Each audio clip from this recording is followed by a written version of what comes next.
Did you find something? Yeah, it'll be up in a minute. Good. Now one more push, and we've got it.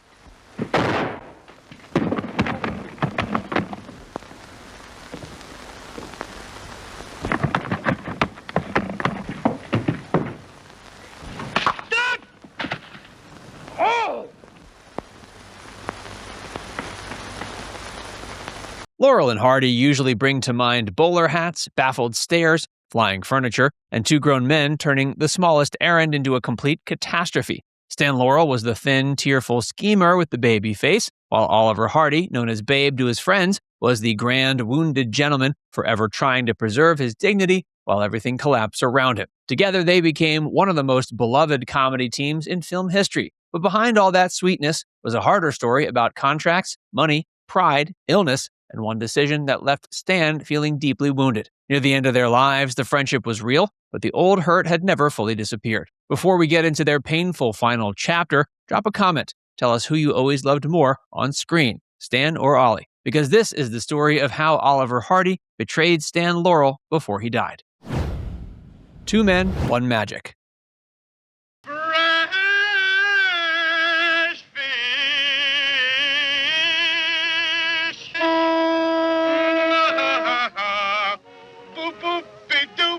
Stan Laurel and Oliver Hardy did not begin as a perfectly planned comedy team. Stan came out of British Music Hall, where timing, wordplay, and physical silliness were learned in front of live crowds. He had worked in the orbit of Fred Karno's famous comedy company, the same world that helped shape Charlie Chaplin. Stan understood gags from the inside. He could write them, rebuild them, stretch them, and polish them until they looked effortless. Oliver Hardy came from a very different background. He was American, warmer in manner, and less obsessive about the mechanics of comedy. Hardy loved performing, but he also loved golf, food, friends, and an easier life away from the studio. That difference mattered. Stan was the engine in the workshop. Ollie was the smooth presence who made the final product shine. Once Hal Roach's studio paired them properly, the contrast clicked. Stan looked helpless, even when he was causing the trouble. Ollie looked superior, even when he was about to get hit with a ladder. They were not simply a straight man and a funny man. They traded those roles constantly, which made their rhythm feel alive. By the early sound era, they had done what many silent comedians failed to do. They survived the arrival of talking pictures. Their voices made them even funnier. Ollie's slow outrage and Stan's whimpering confusion turned their comedy into something instantly recognizable. The studio trap. When were you last over here? 1932, wasn't it? That's right. 1932. Now you're over here again. What are you going to do? Well, we're going to do some personal appearances and also a picture. What's the picture going to be called? What's the name of the picture? Robin Hood, I think. Robin Hood. Robin Hood. That should be good fun. We hope so.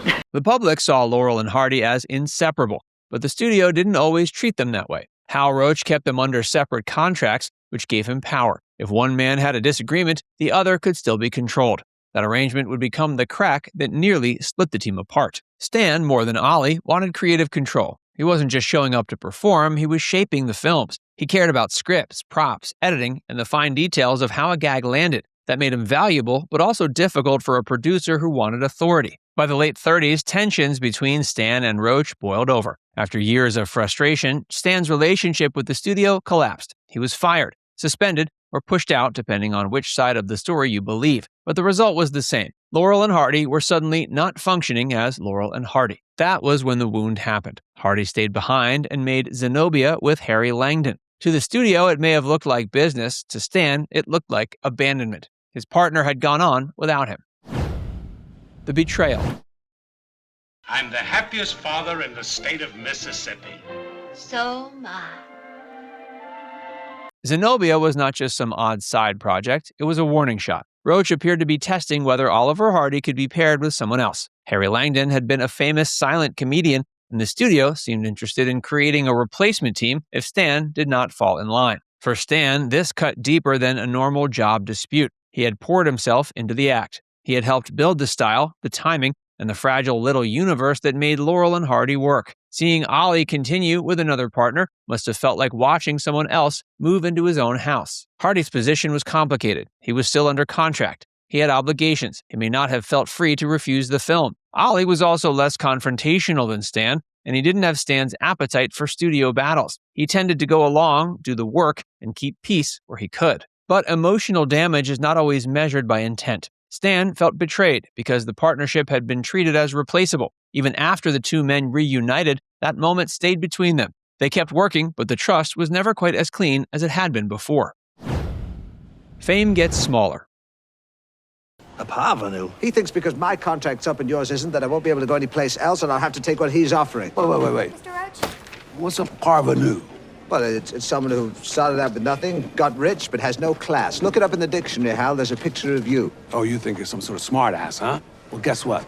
I'm smarter. By the 1940s, their glory years at Roach were behind them. They made later features for other studios, but those films did not have the same spark. The old freedom was gone, the scripts were weaker, and the men were aging. Their screen world, once so perfectly timed, began to feel cramped. Money also became a bitter surprise. Their classic shorts were still loved, but they did not own them. They were not getting rich from endless reruns. For a team that had made millions laugh, their later years were far less comfortable than fans might assume. This is why the British and Irish tours mattered. In 1947, 52, and 53 into 54, they returned to live performance. They were older, slower, and not always well, but audiences still adored them. In post-war Britain, they were not forgotten relics. They were greeted like comedy royalty. Ironically, the tours also brought them closer. During their film peak, they had not spent much private time together. Stan worked late. Ollie went golfing or socialized. On tour, they traveled together, stayed in the same hotels, and lived side by side. The friendship deepened when the career was already fading.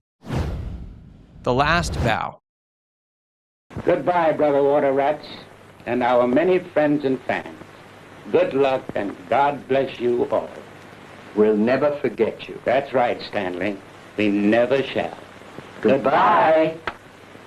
Their health was becoming impossible to ignore. Stan was diabetic and increasingly frail. Ollie, long known for his size, suffered serious heart trouble. Their final film, Atoll K, was plagued by illness and production problems. Instead of one last triumph, it became a sad reminder that their bodies were giving out. Still, they kept hoping for another comeback. There were plans for television. There were ideas. There was always the possibility that Laurel and Hardy might return one more time. But illness was moving faster than opportunity. In 1956, Hardy suffered a major stroke. More followed. The man who had once filled the screen with grand gestures and wounded pride became bedridden and unable to speak. Stan visited him, but the old rhythm was gone. Two men who had communicated through glances, pauses, and perfect timing now faced a silence neither could turn into comedy. When Hardy died in 1957, Stan was devastated. He was too ill to attend the funeral, and he believed Ollie would understand. That absence sometimes sounds cold when told carelessly, but it was not a final insult. It was the collapse of a grieving, sick man